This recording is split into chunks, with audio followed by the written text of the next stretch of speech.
rock art nut. My name is Ben Smith. I work at the University of Western Australia in the world's leading centre for rock art studies. I have an office full of rock art books. I have a garden full of rocks, some rock plants, and of course I have a music collection full of classical music. No, it's rock. But today what I want to talk to you about is Western Australia's version of Stonehenge. Although it's much better than Stonehenge because, well, it's not British. And if you're detecting a slight accent, I was born in England actually, but I've spent most of my life here in Australia studying the amazing ancient rock art that we have here. And yes, most of you will know that Western Australia is currently in the process of listing our state's most important rock art site as a UNESCO World Heritage Site. That site is Murujuga, up near Karratha, in the northern part of WA. It's a spectacular place, amazing. When you go there, it's like stepping back in time. You can see how humans thought 40,000 years ago. The rock art's full of ancient lore, it holds rich symbolism, and yes, it has the world's oldest dick pics.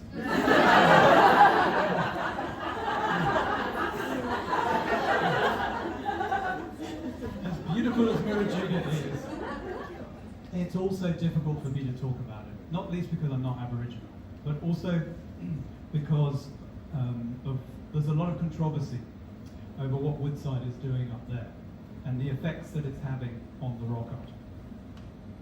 Woodside is definitely not sponsoring this talk.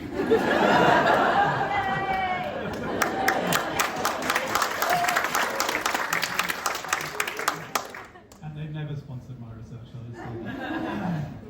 I'm going to talk to you tonight about what my team of archaeologists, geologists, geochemists, and biologists are doing to look at the health of the rock art of Murujuga and how gas emissions are making us potentially lose the world's oldest dick pics. But this is only partly a story about gas. This is more a story about testicles. You weren't expecting that, were you? Yes, it's all going to go a bit nuts. You thought I said I was an archaeologist, not a gynecologist. I am an archaeologist, truly. And I want to make this story for everyone.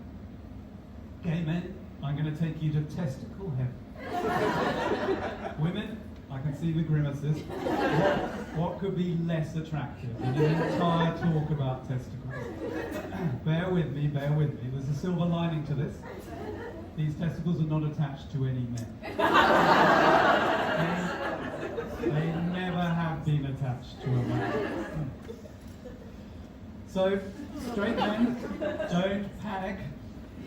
There's some cunts in here for you too. Whoops, sorry. Where is he? My 12-year-old son is here somewhere. Daddy used the C word. Obviously, the C word is banned in our household for very obvious reasons. But I promise that I use it here for scientific purposes. And in Australia, I'm told, Australians call their best mate cunts. Who would have known? Bizarre. Anyway, so the word's okay. Well, the testicles that I'm going to talk about tonight are actually microscopic. They're tiny little bacteria that live on the rocks of Murujuga. They're almost, you can see one there.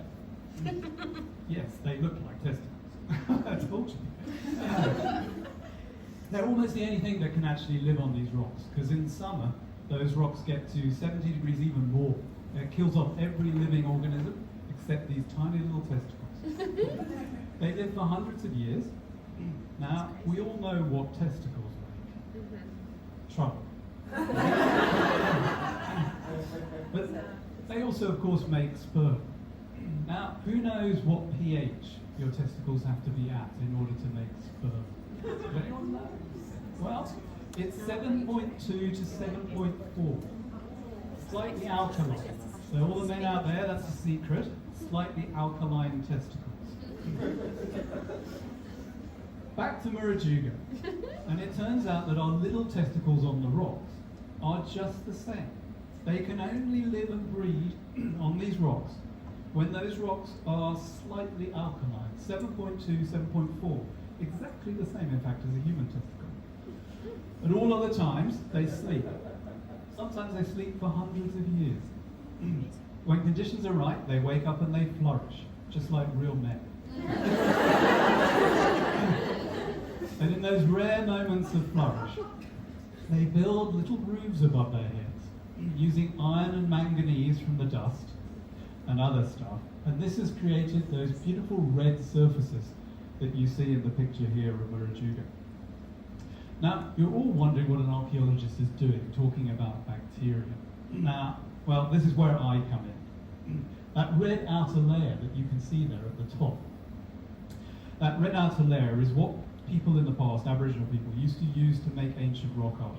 They banged through it, destroying all the little testicles and all the little roofs, and they bashed through to the grey rock that you can see. This rock was broken by a lightning strike, but it gives you a very good sense of the natural blue of the rock, so that when that rock art was made, very visible, this blue through the beautiful red of the rock. Aboriginal people made literally millions of rock art images of Murujuga. It's the biggest open-air rock art site in the world. No exaggeration, 100% true. Some of the art is more than 40,000 years old. That's older than the French caves, 10 times older than Stonehenge and the pyramids. And Julian, yes, it's even older than Dave. I'm the oldest living being, according to myself. No wonder then that Murujuga is being put forward as the next Australian UNESCO World Heritage Site. So this is a very, very special place, and it's maintained by gazillions of these happy little testicles. But these happy little testicles, well, unfortunately, they're no longer happy. Why? Well, sadly, they found themselves next to the biggest cunts in Australia. The C word again. Straight boys, lean in now. Strap on, there it is. Behold, the biggest cunts in Australia. Now the sweet spot for a vagina, probably some of you know, what's the pH of a vagina? Difficult word. It's 4.5. But even in good health, it can actually vary between about 3.8 and 5. So a vagina is acidic. Now we know that sperm is slightly alkaline. This is why sperms can only live inside a vagina for a short period of time. What's this all got to do with Murujuga? Why is it, what's gynecology? Well, it's actually got quite a lot to do with Murujuga. That massive cunt that you can see lurking in the distance, it just happens to have a big W on top of it.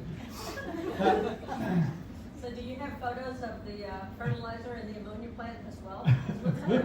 They're just off to the right, unfortunately. Yeah, they're in the rocks, aren't they? Yeah, indeed. Yeah. But they're spewing out gases. They're all spewing out gases.